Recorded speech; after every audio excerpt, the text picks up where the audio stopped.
Ngawaka tēnei he uri o hau no Ngāti Pute ao, ngai tā manuhiri, Ngāti Rehua, Ngāti Mahanga hoki.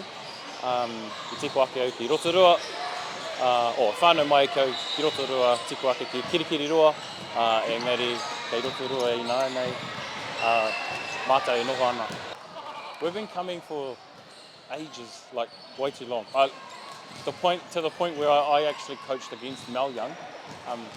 And I suppose the first thing is that this tournament is a way to whakanui his legacy in basketball. I runga I te mea, he kai tākaro pāwhitupōro, neti pōro, pēnei wā tātou tamariki. He pūkenga o tēnei momo tākaro, e kitea mai ana e māua kotaku hoa wahine, e whanake ana. So my name's Mark Rogers, I'm the tournament director, so I'm sort of the top of the pile in terms of making sure everything's ticking along. The tournament's been running for 38 years now, so it started with 4 associations in a 2-court gym in Papatautai.